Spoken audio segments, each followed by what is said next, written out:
Game over. Game over. Marwaloud et l'artiste. Cette fameuse histoire où, depuis quelques années, on entend des rumeurs sur Marwaloud en train de dire à la paix de la famille, etc. Youssef, et qui est l'artiste qui ne dément pas et qui apparemment, vu qu'il dit rien, il pense aussi que c'est ça. Il y a une agression de l'artiste où tout le monde, y compris moi, ont pensé et ont dit clairement qui par l'artiste, etc. Ce soir, vous avez la vérité.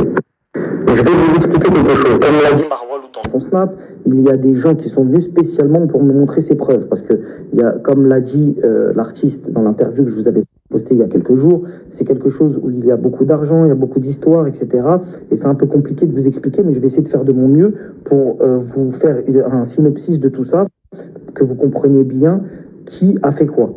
Alors, chronologiquement parlant, c'est l'histoire de la sorcellerie, pour que vous compreniez bien, c'est l'histoire de la sorcellerie qui a déclenché la pseudo-agression de l'artiste.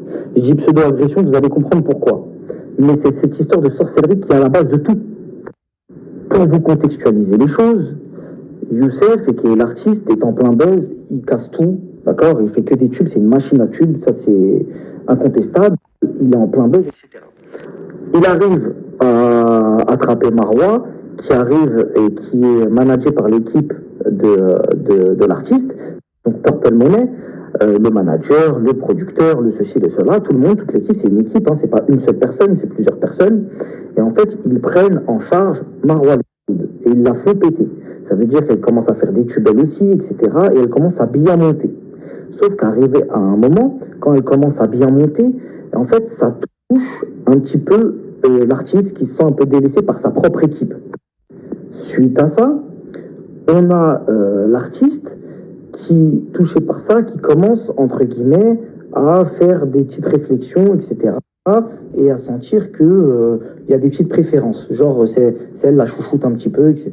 Et ça le déplaît. Le truc, c'est que pendant une certaine période, l'artiste était très souvent avec Marwaloud au studio pour la conseiller artistiquement, etc., pour être auprès d'elle, vu que c'est, entre guillemets, son producteur, etc. Donc voilà, c'est normal. Sauf que l'artiste avait une femme avant, à l'époque, qui malheureusement soupçonnait l'artiste d'avoir des pseudo-relations, ou je ne sais quoi, des histoires de jalousie de femmes dans lesquelles je ne vais pas trop rentrer, mais je pense que vous comprenez un petit peu le truc, en mode, wesh, elle veut quoi elle? Pourquoi tu es tout le temps avec elle? Pourquoi elle tout le temps? Pourquoi tu parles tout le temps d'elle? Pourquoi ceci? Pourquoi cela? En gros, des reproches continuels que subissait l'artiste vis-à-vis de son ex-femme aujourd'hui, qui, entre guillemets, lui rentrait un peu dans la tête et lui disait, ouais, vas-y, t'as vu, elle, tout le temps, elle, je comprends pas, machin, je suis sûr qu'elle t'a fait un queutru. Ça a commencé comme ça. Je suis sûr qu'elle t'a fait un scroll. T'as capté ou pas? Pendant cette même période, quand son ex-femme lui dit, je suis sûr qu'on t'a fait un scroll, eh ben les deux, donc l'artiste et son ex-compagne, décident de prendre un détective privé. D'accord? Ils décident de prendre un détective privé et de l'envoyer au Maroc. En mode, Filoche suit Marwaloud. Voir qu'est-ce qu'elle va faire, etc. avec certains individus que je ne vais pas nommer, parce que ce ne sont pas des gens connus qui ne souhaitent pas être connus, mais ils étaient aussi filoches. T'as capté? Ça affiloche Marwaloud, ça affiloche des gens, on va voir qu'est-ce qu'ils vont faire. Sauf que quand l'ex-femme de l'artiste et l'artiste, on lui posait la question, mais plus l'ex-femme que l'artiste en lui-même, et souvenez-vous, il m'a fait une note, je vais vous la remettre, où il disait, la sorcellerie, c'est le combat de mon ex-femme. Il l'a très bien dit, il a dit, par rapport à la sorcellerie, c'est le combat de mon ex-femme. Comme je t'ai dit, mon frère, si tu veux en parler, parle, hein, parce que moi, je t'ai dit, c'est pas mon combat, mais apparemment, c'est le combat de mon ex-femme. Juste, moi, je peux pas me... Donc, vous entendez bien que lui, t'as vu, il veut pas trop être mélangé à ça, parce que moi, vous verrez par la suite, je pense qu'il est conscient que c'est pas vrai. T'as capté ou pas? Et il l'a écrit. C'est là où je vais ramener une preuve de malade, c'est qu'il l'a écrit. Mais en fait, moi je vous le dis, c'est pas de la faute de l'artiste. Mesquine, lui, vas-y, t'as vu, il est tiraillé entre son ex-femme qui, entre guillemets, lui a aussi beaucoup parlé, beaucoup, t'as vu, on va pas rentrer dans l'histoire de couple, mais en gros, je te résume l'histoire. C'est une histoire de couple qui a mal vrillé par rapport à une artiste et l'entourage de l'artiste. Tu vois ou pas? Donc, en gros, si tu préfères, à ce stade-là, que tu comprennes bien, Marwa est en bombe, la femme de l'artiste veut faire une enquête parce qu'elle voit que Marois le monte trop vite et tous les projecteurs sont sur Marois et du coup il y a une petite jalousie, un truc bizarre, etc. Ça envoie un détective privé au Maroc et arrivé au Maroc, le détective privé, c'est là où ça devient intéressant. Le détective privé, on est au Maroc, la famille. Donc au Maroc, on sait qu'il y a des gens très riches, il y a des gens pauvres, comme dans chaque pays, etc. Mais généralement, le salaire moyen, c'est pas ça. Et quand il y a la femme d'un artiste tel que l'artiste, qui t'appelle et qui te dit vas-y, je te mets sur une enquête et je vais te payer, je vais bien te payer, ça sent léger. Le mec lui payerait ça. Tu vois ce que je veux dire? Donc, ouais, t'inquiète pas. Et en plus, t'as vu, pour des gens qui sont là-bas, quand tu leur dis, ouais, je suis sûr qu'on lui a fait du rôle enquête dans ce sens-là, le mec, en fait, ce qui s'est passé, la réalité des choses, c'est que le mec, il a vu qu'il avait, le travail était déjà mâché.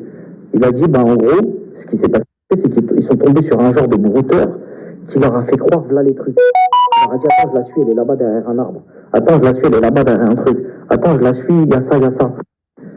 Et son ex-femme, elle commençait à envoyer des mandats et des mandats et des mandats. Elle payait en fait. Elle payait parce que lui, il arrivait à la faire tenir en haleine. Tu vois ce que je veux dire? Le mec roule pas sur l'or. Donc il a commencé à lui demander des quichetas. Tu vois, vas-y, paye ça, paye ça, paye ça, paye ça. Et elle payait, Miskina, parce qu'elle était persuadée que le mec ne mentait pas. Parce qu'elle, ça appuyait ses idées. Donc le mec ne lui a jamais ramené de preuves. Et au bout d'un moment, quand elle a voulu arrêter de payer, puisqu'elle s'est dit, ouais, tu me dis qu'elle fait de la sorcellerie, mais en fait, elle a eu la vraie preuve. Il a commencé à ramener les fameuses notes vocales du sorcier, soi-disant, qui doit être un plombier, un mec qui répare des moteurs de Renault 19, qui est venu, qui a dit, ouais, je suis sorcier, il y a 2 meufs qui sont venues, etc. Il n'y a aucune note de Marois, il n'y a aucun truc, etc. Et pour l'instant, à ce stade-là, eux, l'artiste et son ex-femme, sont persuadés que Marois fait de la sorcellerie. Et ce qui va déclencher, au sein de Purple Money, une ambiance très bizarre. Donc, eux, ils se disent dans leur tête, eux, ils m'ont fait de la sorcellerie. Il n'y a pas que Marois dans l'histoire, il y a d'autres personnes. Et vous allez comprendre. Donc lui, il se dit quoi? Ah, Marois et telle personne, ils me font de la sorcellerie. Ah ouais, c'est comme ça et tout. Ah ouais, mais ils disent pas aux concernés. Tu vois, eux, ils ont envoyé leur enquêteur, Mytho, qui leur a pris des thunes. Et eux, ils se disent dans leur tête, on n'a pas de preuves, mais on les a pétés. Et avec la note vocale du fameux sorcier, etc., ils sont persuadés que Marois et un autre individu leur ont fait de la sorcellerie. Sauf que ce qui se passe, c'est que l'artiste, à un moment, et c'est là où le truc va vraiment, vous allez comprendre, parce que c'est lui qui a écrit, donc il y a des preuves, c'est là où en fait l'artiste se dit, vas-y, t'as vu, je veux m'écarter de ces gens-là. Donc, à un moment donné, il va mal parler à un mec de son équipe. Je vous mets tout de suite la capture écran de ce que l'artiste a dit à son soi-disant pote qu'il soupçonnait de sorcellerie et que le mec ne savait pas, tu vois, et il lui a mal parlé. Regardez l'échange qu'il y a eu entre les deux.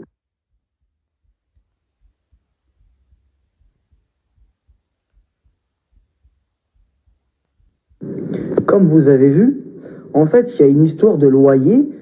Attention, l'artiste avait de l'argent, c'est pas une histoire de ne pas payer le truc, c'est juste qu'il n'était pas en prélèvement automatique et que du coup, le propriétaire, il relançait le pote de l'artiste pour que l'artiste paye, parce que c'était le poteau qui était garant de l'appartement. Donc ça le saoulait, il a envoyé un message à l'artiste, très gentil, tu peux le lire, de toute façon c'est écrit. Et l'artiste, il lui a répondu vraiment en mode, vas-y, tu vois, il n'y a même pas de CLM, rien, en mode de truc. Et vous regardez bien la date, hein. La date, c'est, je sais plus, 30 mars 2018 ou un truc comme ça. Regardez bien la date. Ça, c'est avant son agression. Ce texto-là, et vous avez bien vu, il s'est fait menacer, entre guillemets, dans le texto.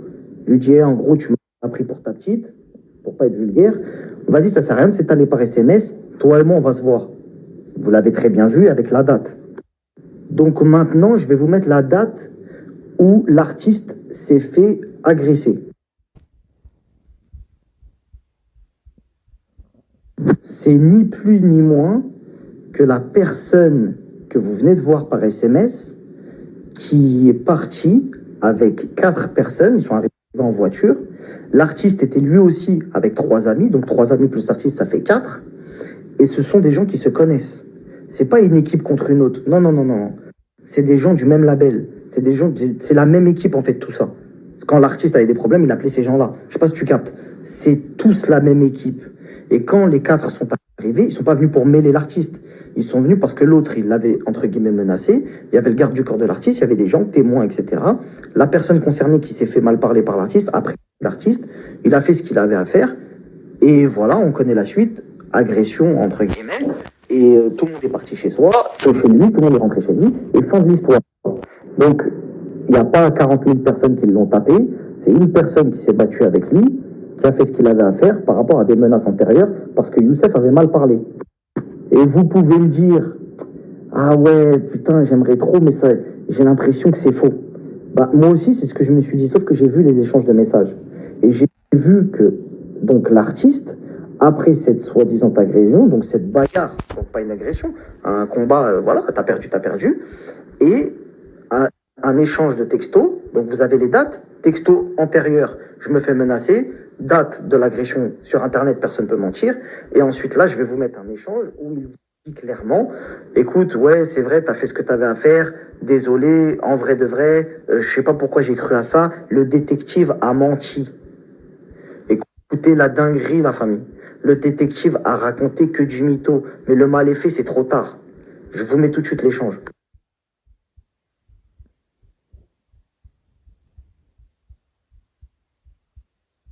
Dinguerie, la famille. Même moi, quand je l'ai vu, moi, ça m'aurait arrangé d'accuser Marwaloud, en vrai de vrai, parce que t'as vu Chelsea, tout ça, t'as capté. Mais en vrai de vrai, l'histoire, c'est une dinguerie, là. Là, l'histoire, c'est une dinguerie. Parce qu'en fait, je vous explique, Youssef, je dis miskin parce que il n'est pas responsable de ça. Je veux accuser personne dans cette histoire-là. Je pense qu'il y a beaucoup de trucs d'intérêt, machin, là. Mais en fait, l'ex-femme de l'artiste a vraiment fait comprendre, si vous voulez, à l'artiste, écoute, je m'en bats la race, tu vas pas la défendre. Moi, je suis persuadé que tu vas pas la défendre. Et lui, il le savait, que c'était pas elle. Personne, Marwaloud, elle a envoyé 0 équipe.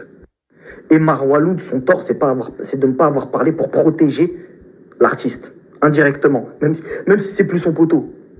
Elle l'a protégé. Je vais pas commencer à dire l'artiste, il se fait pisser dans le Vaussaire par quelqu'un, parce qu'il croit que c'est moi, je lui ai envoyé une équipe. Alors qu'il le sait très bien, il a mal parlé à un mec, c'est un mec de notre équipe, il s'est...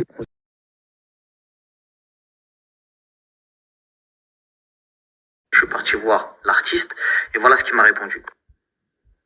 Salam alaikum frérot, j'espère que ça va bien. Comment te dire, avec tout le respect que je te dois et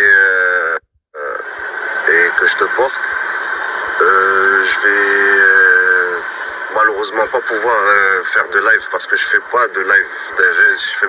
J'en fais très rarement pour ma promo. Alors c'est pas sur des problèmes surtout comme ça que je vais en faire. Et c'est un truc moi que tu vois, j'ai pas voulu que ça sorte. Donc c'est sorti. Maintenant, t'as eu, j'ai envie de te dire, c'est même plus mon combat. Moi, je fais ce que j'ai à faire, je me protège avec Allah.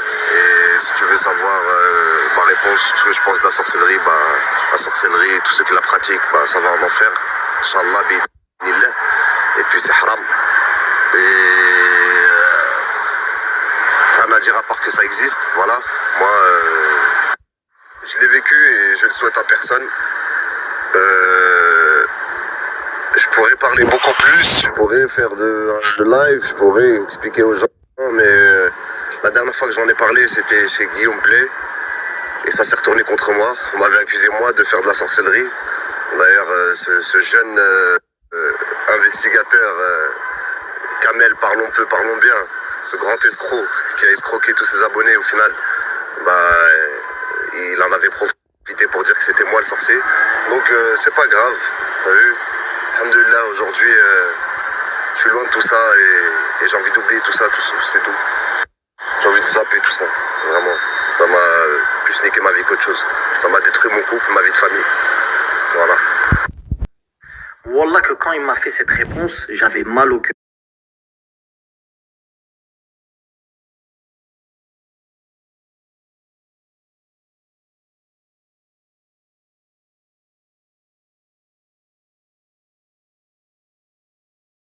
Bien, que tout se passe bien pour vous. Bon, aujourd'hui, j'ai pas mal de trucs à faire, mais j'en ai marre déjà. Mais du coup, je suis dans ma voiture et avant d'aller faire ce que j'ai à faire, je tenais à faire une petite story. Parce que bien évidemment, j'ai eu vent de ce qui se disait, sur moi en l'occurrence. Et c'est vrai que je voulais pas du tout répondre parce que vous me connaissez. Je suis pas du tout une fille qui est dans les polémiques. J'ai jamais été dans les polémiques. J'ai jamais clashé personne, je suis jamais rentrée dans les clashs, j'ai jamais descendu personne. Enfin bref, vous savez très bien, pour ceux qui ont l'habitude de me suivre et qui me suivent depuis longtemps, vous savez très bien que je suis pas du tout dans ça. Donc encore plus pour un sujet comme ça que je trouve très grave et qui me... Je sais même pas comment vous expliquer, genre je trouve ça bête et grave en même temps. Donc je voulais pas du tout m'exprimer sur ça, mais bon, au final, je vais le faire quand même, mais juste pour les personnes qui m'aiment, qui me donnent la force, qui me soutiennent, qui n'y croient pas qui n'y croient pas. C'est vraiment pour ces personnes-là que je tenais à le faire, et déjà je voulais vous remercier parce que vraiment ça me touche que malgré tout ça, il y a plein de personnes, enfin plus de personnes qui n'y croient pas, j'ai un problème avec le croire, qui n'y croient pas, que des personnes qui y croient. Enfin bref, c'est une petite parenthèse. Je vais pas la faire longue parce que je suis pas dans ça, je sais même pas comment faire. Donc là je vais vous parler comme moi je parle, parce que vous savez très bien que je ne m'invente pas de vie, de rôle, de personnage. Donc, je vais vraiment parler comme moi je parle, je vais vous expliquer. Je vais pas vous raconter l'histoire, je m'en fiche. Je vais juste ouvrir les yeux au maximum de personnes, parce que c'est incroyable comment la bêtise humaine évolue. Bon, déjà, je voulais commencer par parler des croyances rapides que vous avez, pour la plupart d'entre vous, bien sûr, mais je généralise pas. On parle quand même de preuves avec une déposition. Pour ceux qui ne savent pas ce qu'est une déposition, je vais quand même vous mettre la définition. Mais pour vous expliquer avant ça, je vais vous donner un exemple. Je l'ai fait un peu ironique, hein. Si demain je vais au commissariat et que je leur dis je veux porter plainte, ils vont me dire ok, contre qui? Moi je décide de dire, je sais pas, Céline Dion. Ok, pourquoi? Parce qu'en fait je l'ai vue, elle était en train de démonter, attention Maëlle, elle était en train de démonter la tour Eiffel. Bon, ils vont se foutre de ma gueule, hein, ça c'est sûr, ils vont me dire ça n'importe quoi, mais en tout cas ils vont être obligés de prendre ma déposition. Donc ma déposition c'est un témoignage. Donc comme je vous disais, ma déposition c'est un témoignage. Donc c'est ce que moi je pense avoir vu, vécu, peu importe, mais c'est ce que moi je dis. Si on est sûr de ce qui s'est passé, si ces personnes sont sûres de ce qui s'est passé, j'aimerais bien avoir des preuves. J'aimerais bien avoir des vocaux de ma part, j'aimerais bien avoir des messages, donc capture d'écran de ma part. J'aimerais bien avoir des photos éventuellement, parce qu'apparemment vous avez mis un détective private sur mes côtes. Bon, alors déjà très important, j'étais au courant de cette histoire depuis 3 ans déjà. Donc ça date vraiment d'il y a longtemps. Quand j'ai pris connaissance de ça, par le biais de mon producteur d'ailleurs, parce que sinon je pense que j'aurais pas été au courant. J'ai même pas calculé, j'ai même pas porté plainte, j'ai même pas calculé, parce que je connais ces personnes-là et je sais que niveau mental c'est pas trop ça, c'est même pas ça du tout. Donc je voulais pas calculer, tu vois. Donc je disais, je voyais pas trop d'intérêt, parce que connaissant les personnages, ça relève vraiment du niveau du mental. Donc j'ai pas calculé. Maintenant aujourd'hui, il s'avère que ces mêmes personnes veulent rendre ça public. Donc au bout d'un moment, excusez-moi pour le langage, mais je suis la pute à personne. Donc j'ai jamais été la bouffonne, la tipeuse, ni la pute à personne. Donc c'est pas aujourd'hui que ça va commencer. Quand tu veux nuire à quelqu'un, donc là en l'occurrence à moi, je peux pas me laisser faire comme ça. Donc voilà. Ça, c'était une parenthèse qui était importante pour moi de préciser. Et pour en revenir au détective privé, donc bien évidemment, j'étais au courant qu'ils avaient mis un détective privé sur mes traces. Mais ce qui est super marrant concernant ce détective privé-là, je vous disais, regardez pas ma coupe parce que c'est atroce. En fait, je me suis sortie du lit, genre, je me suis même pas cassé la tête. Ce qui est marrant concernant ce détective privé-là, c'est qu'il m'a suivi, donc il a des photos de moi au karting. Donc parce que j'étais bien au Maroc à la période où il l'a dit, parce que c'est la période où il m'a suivi, en train de monter dans ma voiture à moi. Voilà, c'est tout ce qu'il a. Et il a dit qu'il m'avait suivi jusque chez ce fameux sorcier, que c'était dans une petite cabane, je sais pas quoi et tout. Mais donc il m'a suivi, hein, mais il y a aucune photo. Il n'a pas pris de photo. Donc peut-être que son appareil n'avait plus de batterie, je sais pas. Mais en tout cas, c'est n'importe quoi. Donc je demande vraiment des preuves, de réelles preuves si c'est vrai ce que vous prétendez. J'ai hâte de les... Après, je suis désolée, hein, je suis honteuse. Genre, j'ai honte. Et je demande même pardon. Je m'excuse auprès des personnes qui me soutiennent et tout, parce que genre j'ai honte de moi de parler d'un truc comme ça. Alors que frère, il y a beaucoup plus grave en fait en ce moment, t'as capté? Genre ça fait 1 an et quelques mois qu'on est en mode Covid, confinement. T'as vu, j'ai plein de proches à moi qui ont perdu des proches à eux. Tu sais, financièrement, tout va mal. T'as vu, en ce moment, franchement, pas mal de choses vont mal. Et genre, j'ai honte, je fais pitié. On me dirait, je suis là, genre, je sais pas, voilà. Après, vraiment, je suis désolée, t'as vu, mais au bout d'un moment, je suis obligée, moi aussi, de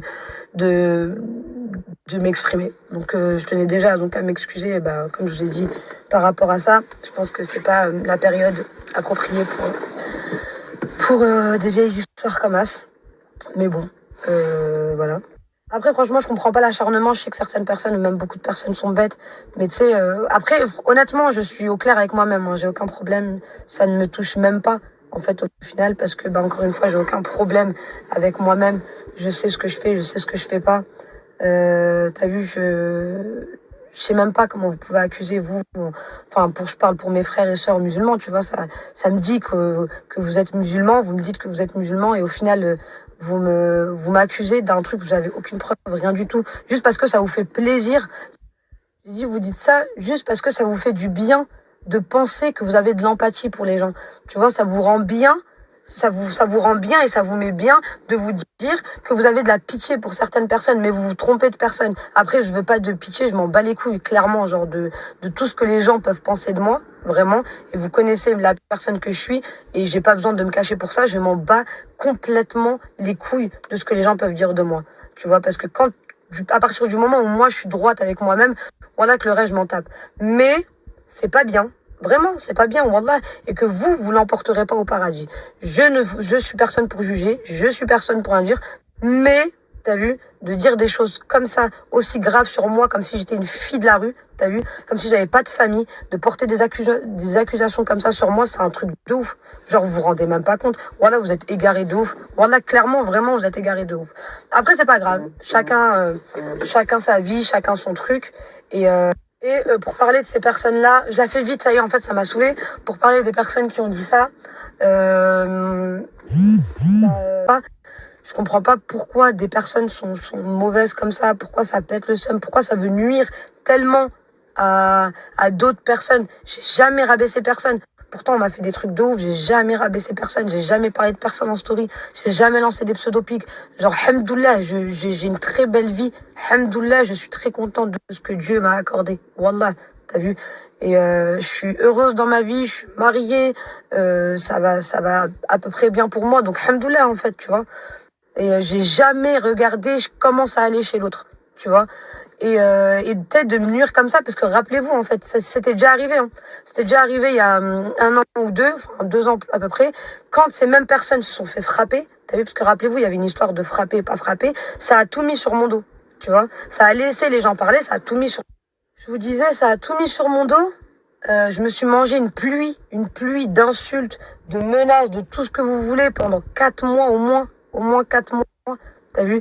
Tout ce temps, hein, c'était sur les réseaux, partout, ça repartageait partout, que j'avais envoyé une équipe, je sais pas quoi, là.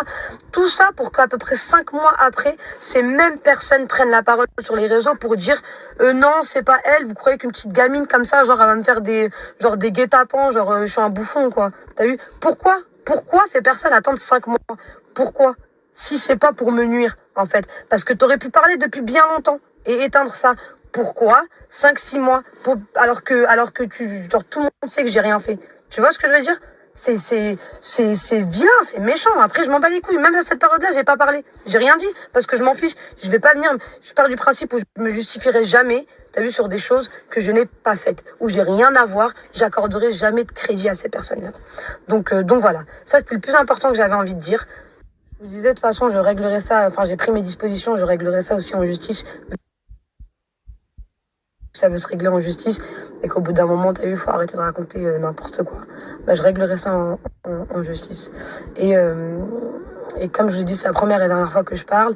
Et par contre, je vous tiendrai au courant si c'est dans un mois ou deux ou je sais pas, quand il y aura des nouvelles et quand il y aura un jugement ou peu importe. À ce moment-là, je vous tiendrai au courant.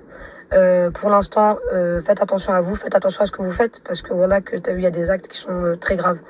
Et voilà, tout simplement. En tout cas, je souhaite paix et amour à toutes les personnes qui m'aiment, qui me suivent. Et pour tout le reste, franchement, clairement, je m'en bats les couilles, quoi. Donc voilà, je pense qu'on attend tous vos preuves, vos pseudo-preuves que vous n'aurez jamais parce que vous n'avez rien du tout et que toute votre histoire elle est fausse. Mais voilà, c'était le seul truc que j'avais à rajouter parce que c'était le plus gros point même, hein, parce que c'est n'importe quoi, genre. Voilà. Ah oui, et un dernier truc très important que j'ai oublié de dire, et je pense même que c'est le plus important, si vous avez quoi que ce soit de vrai, bah, sortez les preuves, sortez des vocaux de moi, parce que t'as vu, vos deux mecs sont en train de parler entre eux, t'as la troupe de mecs, je peux leur dire de faire la même, sortez des vocaux de moi ou de ma sœur, peu importe, sortez des photos de moi, t'as vu, parce que votre détective, à part me faire un shooting photo, il m'a suivi au karting, il m'a suivi au bowling, il m'a suivi à l'afterroom en train de manger, tout ça, et apparemment, soi-disant, quand il m'a vu avec ce sorcier, il n'y a pas de photo, il n'y a rien, donc il m'a juste vu. Maintenant, toi, ton taf, c'est de prendre des photos. Au moment vraiment opportun où il y a tout, toi, tu prends pas de photos. Donc, sors les photos, s'il te plaît. Sors-moi ces photos.